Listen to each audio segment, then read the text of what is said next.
O que você faria se um dia acordasse sem o seu nariz? Ah, não torça o nariz pra mim não, tá? Eu tô falando sério. Imagine você descobrir que de repente não é mais dono do próprio nariz. Literalmente. Incomum, né?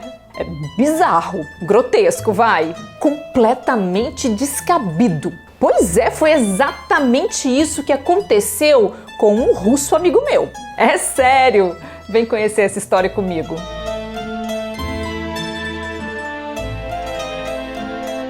Olá, meus queridos leitores! Saudações literárias! Olha, esse meu amigo russo que perdeu o nariz saiu desesperado pelas ruas para tentar capturar o fujão. E você nem imagina o que aconteceu. Ele encontrou o danado do nariz metido num uniforme bordado a ouro. Sim, o nariz! E pelo chapéu de plumagem, pode-se deduzir que ele, sim, o nariz, era um conselheiro de Estado, alguém muito importante. E assim começa o drama de Kovalyov, o protagonista do conto O Nariz, escrito pelo russo Nikolai Gogol e publicado em 1836. Para afastar qualquer possibilidade de sonho, Gogol inicia sua história com todos os personagens acordando, numa manhã que tinha tudo para ser normal na enevoada capital do Império Russo, São Petersburgo. O barbeiro e beberrão Ivan Yakovlevich acordou bem cedo e sentiu cheiro de pão quente, obra da sua nada delicada esposa. Ao cortar o pão, eis o espanto do casal. Jazia ali no miolo um objeto branco, estranho. Oh meu Deus, era o nariz! Onde é que você foi decepar o nariz, seu animal? Seu vigarista, seu bêbado! Mas que bandido! Seu vagabundo miserável! Ah, seu porcalhão, seu bronco estúpido! Fora com ele daqui, fora! Leve aonde quiser, não quero sentir nem o cheiro dele! E assim esbravejou a nada amorosa esposa para o Ivan, absolutamente em choque.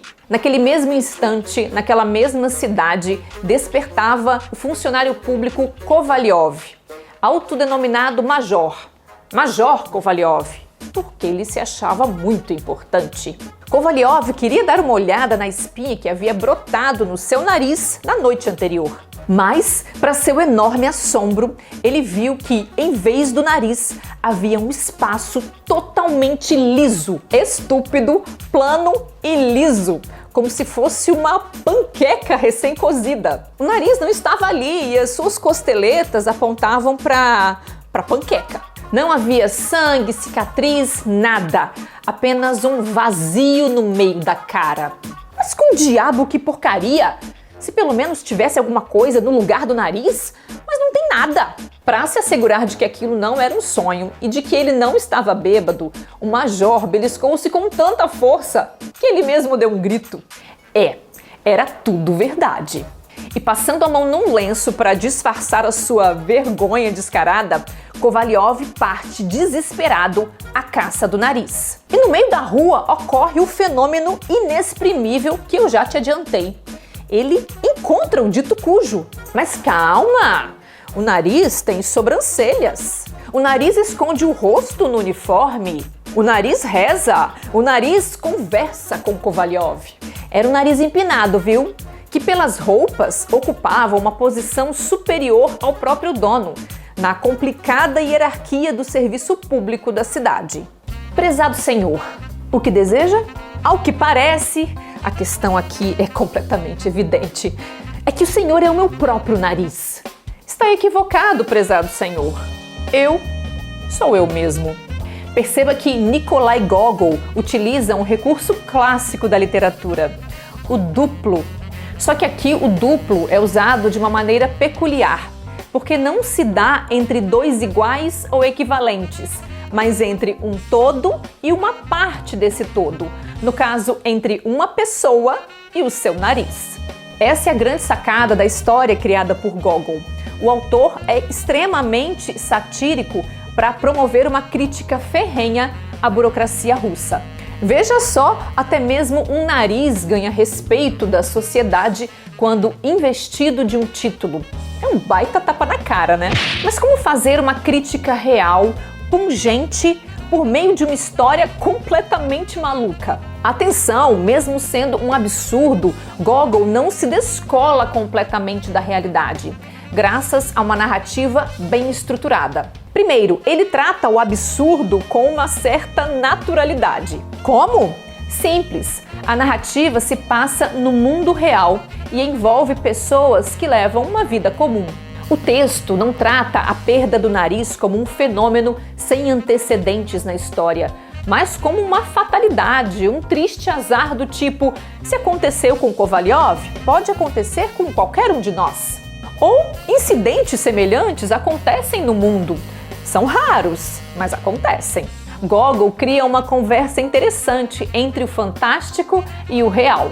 É o absurdo que nos faz rir, um riso triste, porque tem por base a problemática social de São Petersburgo. E não é só a inchada máquina pública o alvo da obra gogoliana, mas também mazelas sociais como a pobreza e o alcoolismo.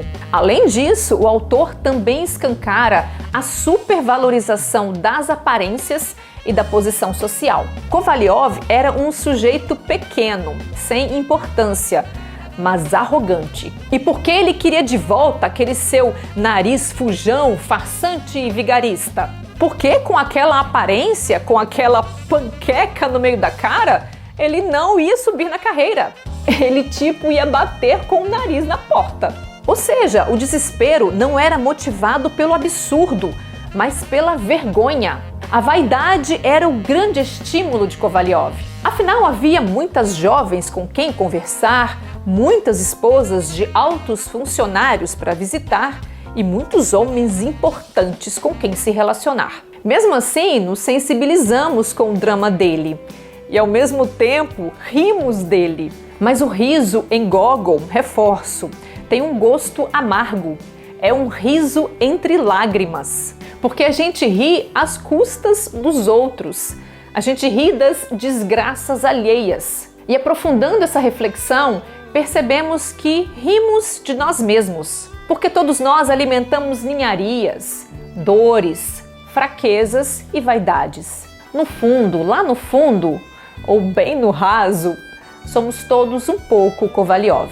É o cômico e o dramático dialogando justamente em São Petersburgo, onde tudo parece possível. Gogol viveu ali durante anos, entendia a cidade e era um escritor das massas urbanas. Em O Nariz, ele traz um enredo repleto de disparates quanto vazio de explicações. Mas saiba que em São Petersburgo tudo pode acontecer, porque ali é como se pairasse uma aura sombria desde a sua absurda construção. Foi uma cidade totalmente projetada pela cabeça maluca do imperador Pedro o Grande, que desejava uma nova capital russa nos moldes de cidades europeias como Londres, Amsterdã e Veneza. E detalhe, com saída para o mar. Daí ele escolheu uma região no noroeste da Rússia, um lugar inóspito, extremamente úmido e com temperaturas extremamente baixas mesmo para os padrões russos. Para dar suporte à construção, o czar ordenou que milhares de pessoas fossem transferidas à força para trabalhar nas obras. Resultado: milhares de pessoas morreram, vítimas de exaustão, de frio e de doenças como disenteria e escorbuto. São Petersburgo nasceu ali no começo do século XVIII, como uma cidade fantasma no meio do nada. E para habitá-la, o czar inventou uma complexa máquina pública cheia de cargos a serem ocupados. Em Gogol, o lugar caiu como uma luva, o cenário perfeito para o incomum. Ele escreveu dezenas de histórias curtas, romances, novelas, peças de teatro ambientadas nesse espaço e que são referência na literatura mundial. Gogol dizia que não queria ser satírico, mas era inevitável. Ele metia o nariz onde não era chamado. Portanto, para interpretar os valores da sociedade, o autor fez constante uso da ironia, do humor, do grotesco e das deformidades. Nikolai Gogol é considerado um dos fundadores da literatura russa, tendo influenciado gigantes como Fyodor Dostoiévski. Ele viveu apenas 42 anos e morreu de forma obscura, em decorrência de uma possível depressão em 1852. Bem, se Kovalyov recupera o nariz ou não, você vai descobrir lendo. Tome cuidado você também, tá? Evite ofender o seu nariz. Isso vale para mim também. Feio. Em outras palavras, não torça o nariz para o seu próprio nariz. Ele pode ficar zangado e resolver dar uma volta. Afinal de contas, como diria Gogol, a vida é um constante acaso em que tudo, por mais inacreditável que seja, pode acontecer. Um beijo e até a próxima!